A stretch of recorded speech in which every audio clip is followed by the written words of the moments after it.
List में शामिल तमाम आतंकी, जिसमें सुखदुल उर्फ सुक्खा दुनुकी भी है, जिसकी कनाडा में गोली मारकर हत्या कर दी जाती है। गैंगस्टर सुक्खा को खालिस्तानी आतंकी अर्शदीप सिंह उर्फ अर्श डल्ला का राइट हैंड माना जाता था। सुक्खा कनाडा में बैठकर अपने गुर्गों से भारत में रंगदारी वसूलता था। एक खास रिपोर्ट देखिए।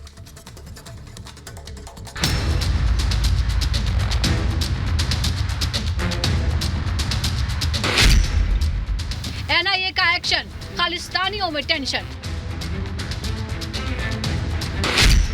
पंजाब का कुख्यात गैंगस्टर कनाडा में गेम ओवर। एनआईए की वांटेड लिस्ट में नाम, सुक्खा का काम तमाम। देश विरोधी ताकतों के खिलाफ एनआईए का एक्शन जारी है। राष्ट्रीय जांच एजेंसी ने मोस्ट वांटेड आतंकियों की लिस्ट जारी की है, जिसमें 11 अपराधियों के नाम शामिल हैं। इनमें से एक गैंगस्टर का काम तमाम हो गया है। गैंगस्टर का नाम सुखदुल सिंह और सुक्खा दुनुकी है। जितने भी हमारे क्रिमिनल्स हैं, चाहे वो गैंगस्टर्स हैं, चाहे बड़े ड्रग स्मगलर्स हैं या और दूसरे क्रिमिनल्स हैं, उन सब के खिलाफ हमारी कार्रवाई चल रही है। एंड इनको एक्स्ट्राडाइट कराने के लिए और जो कानूनी प्रोसीजर है उसको हम फॉलो कर रहे हैं। We are in touch with central agencies also and a coordinated effort is being made to get these people back. सूत्रों के मुताबिक सुक्खा को 10 से अधिक गोलियां मारी गई। पंजाब के मोगा जिले का रहने वाला सुक्खा खालिस्तानी आतंकी अर्शदीप डल्ला का राइट हैंड माना जाता था, जो साल 2017 में फर्जी दस्तावेज की मदद से भारत से कनाडा भाग गया था। सुखदुल सिंह के खिलाफ कई आपराधिक मामले दर्ज थे। एनआईए ने जो लिस्ट जारी की है उसमें ज्यादातर आतंकी कनाडा में ट्रूडो सरकार की मदद से बिना किसी खौफ के ऐशो आराम की जिंदगी बिता रहे हैं। इस लिस्ट के सामने आने के बाद पंजाब से लेकर कनाडा तक खालिस्तानी समर्थकों में बौखलाहट है।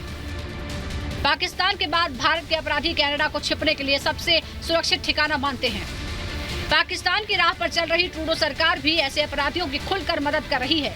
भारत के मोस्ट वांटेड निज्जर और सुक्खा दोनों ही कनाडा में सरकार की शह पर बड़े ही आराम से रहकर भारत विरोधी साजिश रच रहे थे, जिनका गेम अब ओवर हो गया है। अल्फाज जो उन्होंने यूज़ किए पार्लियामेंट में, credible allegations about potential links, इतना जनरलाइज, इतना वेग, कोई एक भी सबूत उन्होंने पेश नहीं किया। और ये कहा भी नहीं कि उनके जो इन्वेस्टिगेटिंग एजेंसीज हैं उनके पास कोई सबूत है या कोई एफआईआर दर्ज हुआ हो। तो बिना किसी सबूत के, बिना किसी एविडेंस के, ना तो कोई सस्पेक्ट्स नेम हुए हैं, ना ही तो कोई एफआईआर दर्ज हुआ है, ये कहना बिल्कुल गलत बात है। एनआईए ने जो लिस्ट जारी की है उसमें सबसे पहले नंबर पर लॉरेंस बिश्नोई गैंग का गैंगस्टर गोल्डी बराड़ है, जो मशहूर पंजाबी सिंगर सिद्धू मूसेवाला के कत्ल का मास्टरमाइंड है। गोल्डी बराड़ ने हत्या की पूरी साजिश कनाडा में बैठकर ही रची थी। दूसरे नंबर पर लॉरेंस का भाई अनमोल बिश्नोई का नाम है। इन दोनों के अलावा लिस्ट में अर्शदीप सिंह गिल उर्फ अर्श डल्ला, दरमन सिंह, लखबीर सिंह उर्फ लांडा, दिनेश शर्मा उर्फ गांधी, नीरज उर्फ पंडित, गुरपिंदर सिंह, गौरव पटियाल उर्फ सौरभ और दलेर सिंह शामिल हैं।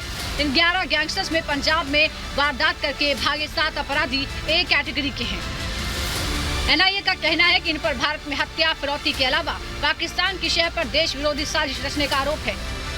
ये सभी खालिस्तानियों के साथ मिलकर वहीं से भारत में रह रहे युवाओं को बरगलाने और पंजाब में माहौल खराब करने का काम कर रहे हैं।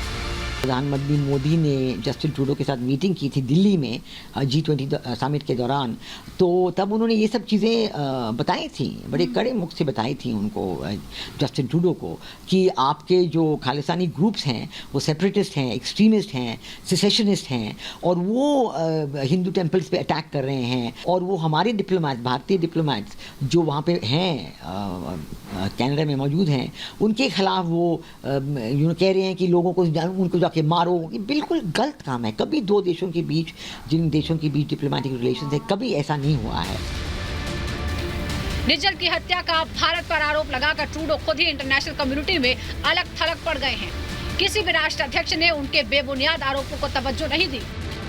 दुनिया के दूसरे देशों के साथ साथ कनाडा के प्रधानमंत्री अपने ही देश के सांसदों और विपक्षी नेताओं के निशाने पर भी आ गए हैं। Bureau report, Republic Bharat.